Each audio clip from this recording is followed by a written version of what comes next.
In a Chicago federal building, they called her a fake. Government officials laughed as they stripped away her medals one by one. The decorated female warrior sat in silence, battle-scarred hands steady on the table, refusing to break her oath of secrecy, even as they destroyed her reputation. Then, the ground began to shake. Helicopters thundered overhead. Armed tactical teams stormed through every entrance. And suddenly, the impossible happened. The Vice President of the United States burst through the doors, not for the committee, but for her. The federal hearing chamber, in Chicago's Dirksen building, radiated governmental authority, with its marble columns, polished brass fixtures, and massive American flag dominating the far wall.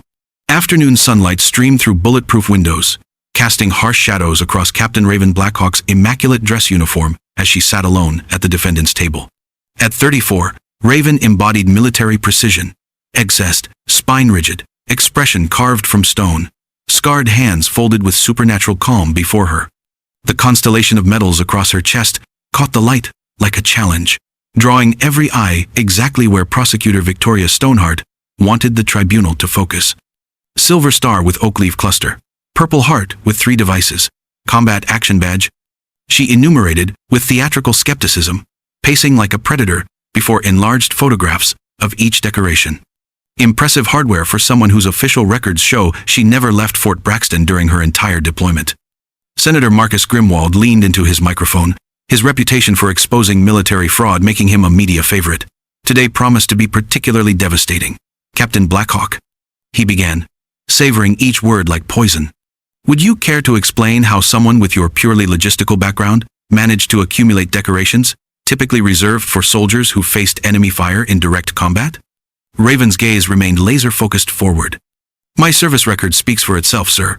A junior tribunal member gestured toward a prominent scar running from Raven's left temple to her jawline. And that injury? Combat-related? She offered no explanation, her fingers unconsciously touching a worn compass visible in her breast pocket, the only personal item she carried. Stoneheart continued her surgical dismantling, producing testimony from Raven's former commanding officer, conveniently retired, claiming she spent her entire deployment managing supply inventories. Photographs of medal ceremonies were displayed with suggestions they were elaborate publicity stunts.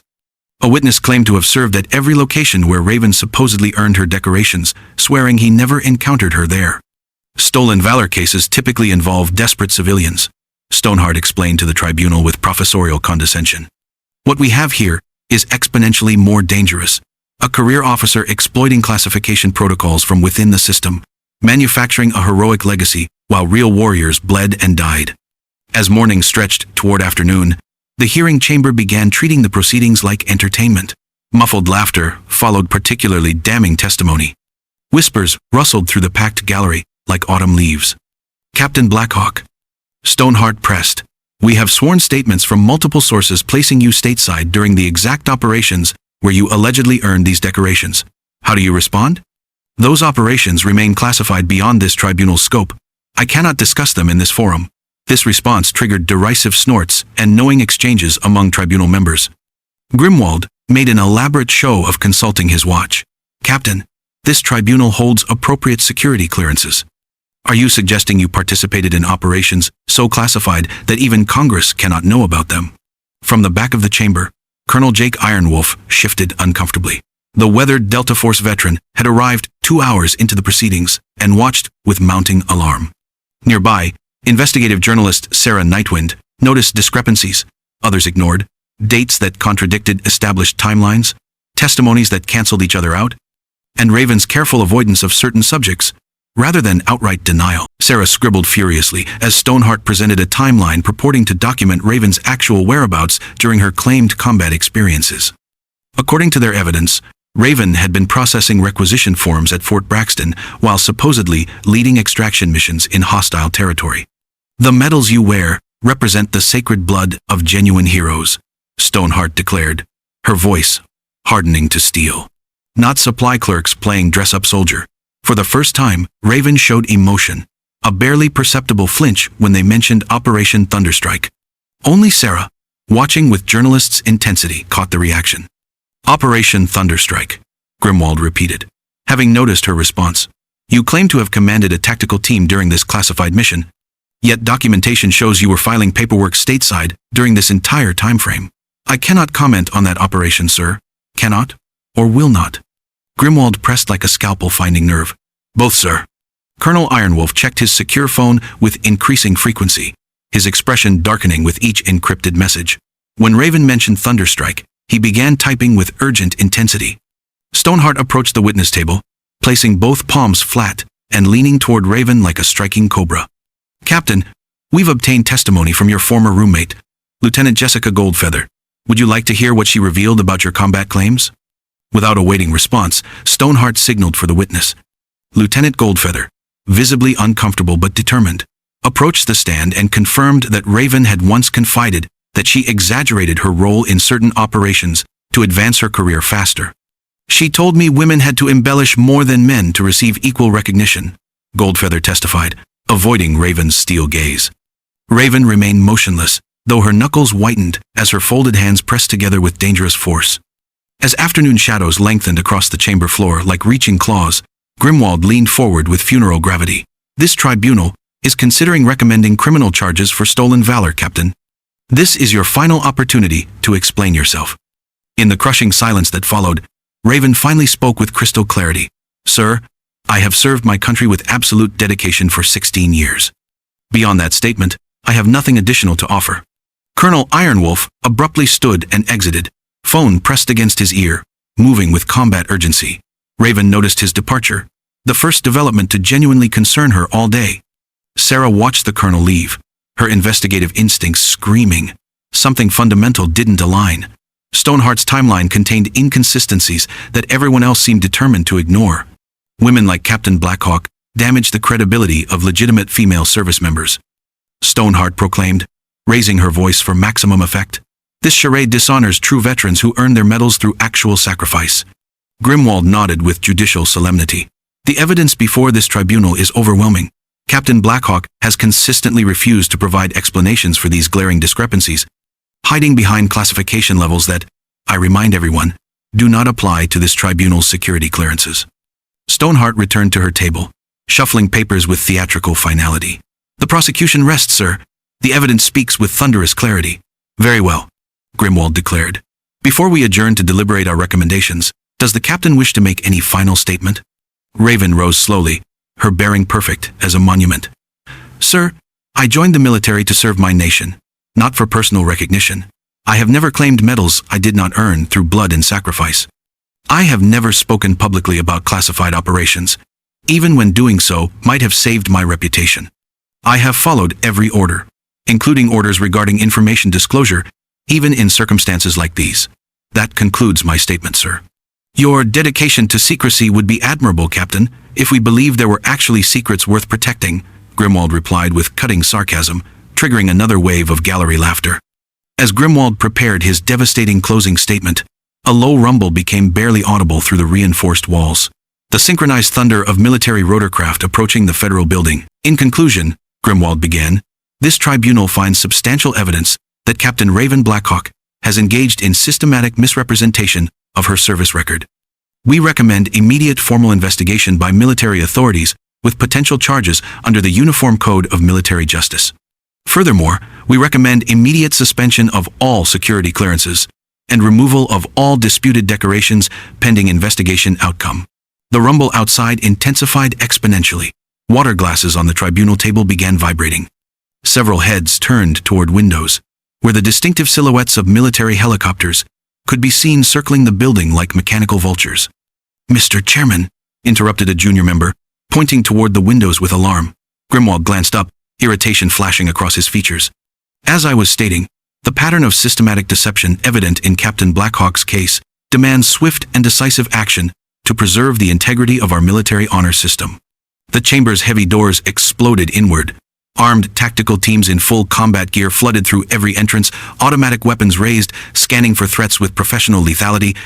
Federal building is secured. Clear all aisles immediately, the team leader commanded, causing instant chaos. Grimwald shot to his feet, face purpling with rage. What is the meaning of this armed intrusion? We are conducting official congressional business. The tactical teams ignored him completely, continuing their security sweep with mechanical precision. Panicked whispers rippled through the audience as more operators entered, establishing defensive perimeters at every access point. I demand an immediate explanation, Grimwald insisted, his authority suddenly meaningless against superior firepower. Ladies and gentlemen, the team leader announced, cutting through his protests, the Vice President of the United States. A collective gasp swept the chamber as Vice President Catherine Steelwater entered. Flanked by General Marcus Stormcloud and additional high-ranking military officials whose dress uniforms displayed enough ribbons to start their own war. The audience scrambled to their feet in belated respect, confusion written across every face. Raven remained perfectly motionless, only her eyes betraying shock as she watched the second most powerful person in America stride purposefully toward her position. The Vice President moved with absolute determination, her gaze locked onto Raven's face like a targeting laser. For the first time that day, Raven felt something she hadn't dared hope to feel again, the possibility of vindication. But as more tactical teams continued pouring through the entrances, she realized this was bigger than simple vindication. This was a military operation. The Vice President stopped directly in front of Raven's table, close enough that their conversation could be heard throughout the now silent chamber. Captain Blackhawk, she said with unmistakable warmth, I apologize for the delay. I received word of these proceedings exactly 90 minutes ago and came as quickly as security protocols allowed. The confusion in the chamber became palpable. Grimwald's mouth opened and closed soundlessly. Stoneheart frantically shuffled papers as if searching for notes on prosecuting someone under vice presidential protection. Vice President Steelwater turned to address the stunned tribunal and gallery. 4 years ago, when I was serving as Secretary of Defense, I was on a classified diplomatic mission to a region that officially remains unacknowledged by this government. Our convoy was ambushed by hostile forces. According to all public records, I was never in that location. The silence became absolute, oppressive.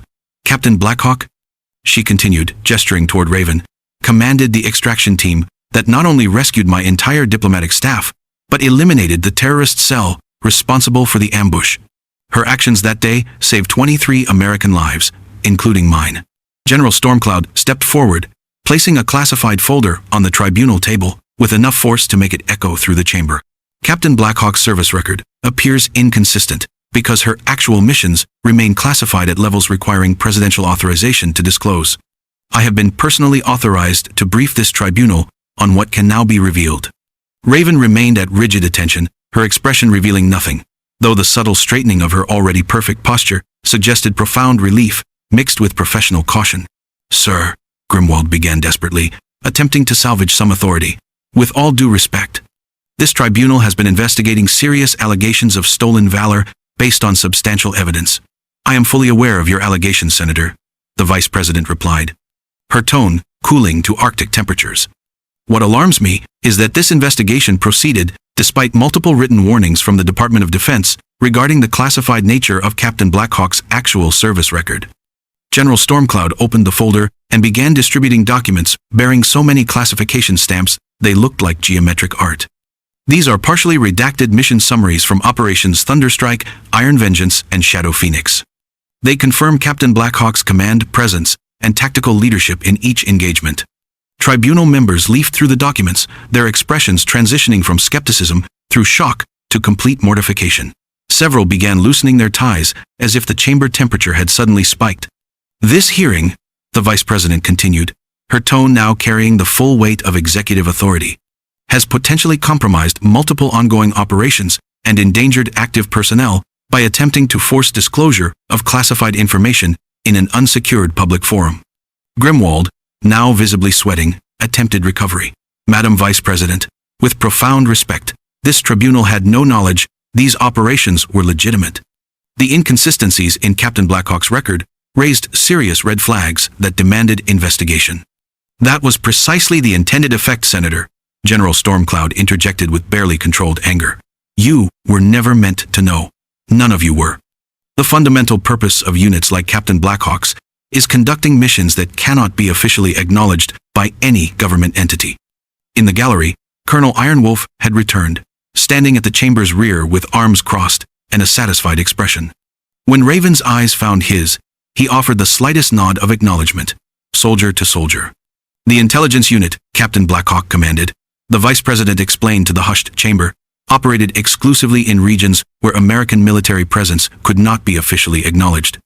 Their missions required maintaining cover identities and conducting non-attributable operations. Stoneheart, visibly shaken and grasping for salvage, made one desperate attempt. "Madam Vice President, we have sworn testimony from Captain Blackhawk's former commanding officer, stating she never left base during the periods in question. Colonel Harrison was an integral part of her cover identity." "Miss Stoneheart?" General Stormcloud replied, with cutting precision.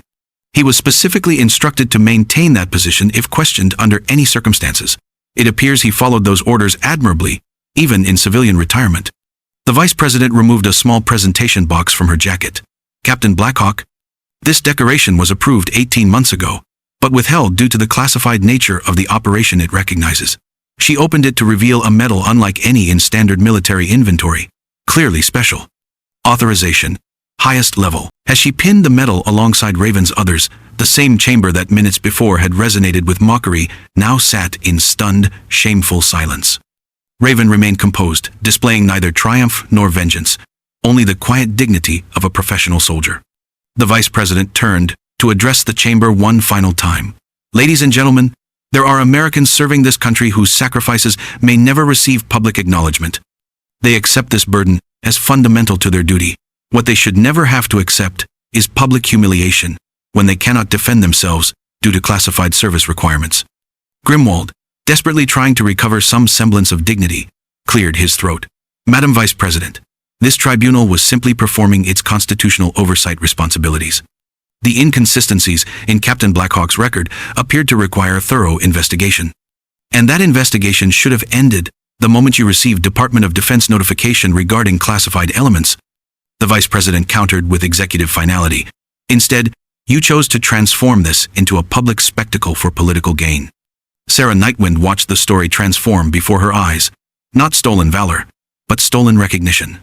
She wrote rapidly, already envisioning tomorrow's headline. "The hero we never knew. The story we couldn't tell." "This tribunal is immediately adjourned," Grimwald announced abruptly, gathering papers with shaking hands. "We will reconvene in secured session to review classified materials provided by General Stormcloud." As the chamber began clearing, Raven remained standing at perfect attention. The Vice President approached with a genuine smile breaking through her official demeanor. "At ease, Captain. Truly at ease this time." Raven relaxed her posture slightly. "Thank you for coming, Madam Vice President.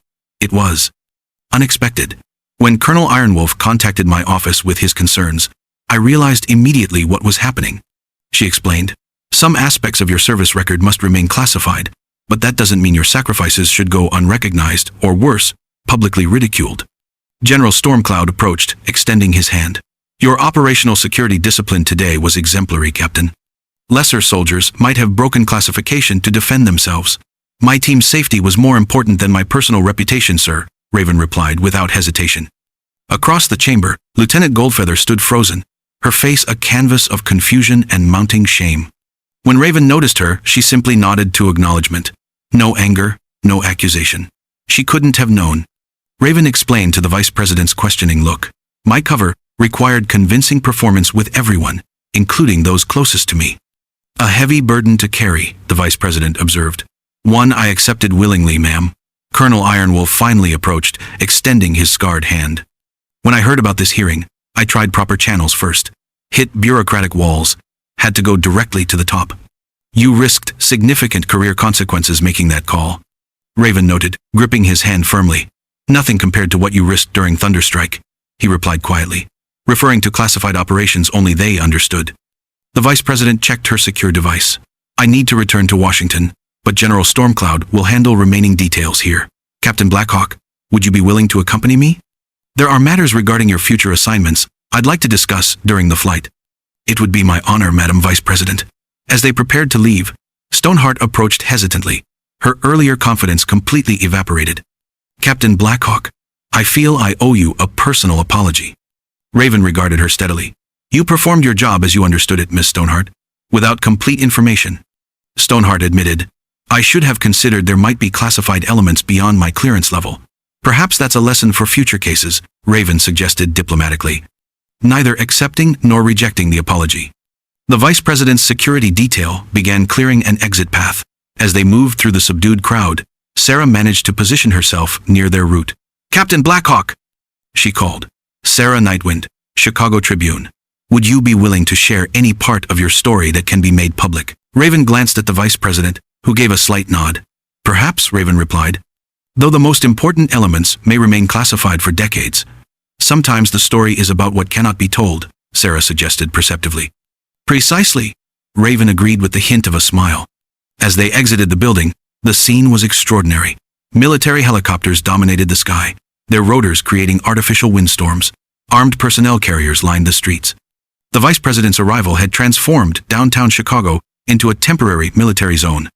Onlookers gathered behind security perimeters, phones raised to capture the unprecedented sight of the vice president emerging from what had been an obscure military hearing. News vans arrived with television crews setting up for live broadcasts. Ready for one more mission, Captain? The vice president asked as they approached the waiting helicopter. Always ready, ma'am, Raven replied without hesitation. Inside the aircraft, once rotors spun up and privacy was assured, the vice president's demeanor shifted to candid honesty. What happened today was inexcusable, but unfortunately not isolated. There are countless service members whose contributions remain unacknowledged due to classification requirements. It comes with the assignment, ma'am, Raven replied professionally.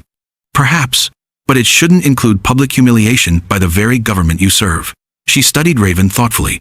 Your current assignment concludes in 4 months, correct? Yes. Ma'am, I have a proposal that might help prevent similar situations while utilizing your unique experience and expertise. Raven listened intently as the vice president outlined a revolutionary new role. One bridging the gap between classified operations and oversight committees, ensuring shadow warriors received appropriate recognition without compromising operational security. As the helicopter flew over Chicago's skyline toward Washington, Raven contemplated a future she couldn't have imagined that morning. The path ahead would be challenging, but for the first time in years, it would allow some of her contributions to be acknowledged. Outside the aircraft windows, the city continued its normal rhythm. Citizens pursuing their daily lives, unaware of the sacrifices made by people like Raven to ensure they could do so in freedom and safety. The aircraft touched down at Andrews Air Force Base, as sunset painted the sky in brilliant oranges and purples. The vice president's final words to Raven carried the weight of promise. Your war in the shadows is over, Captain. Tomorrow, we begin building a system that ensures no other shadow warrior faces what you endured today. As Raven stepped onto the tarmac, she touched the new medal, pinned beside her others.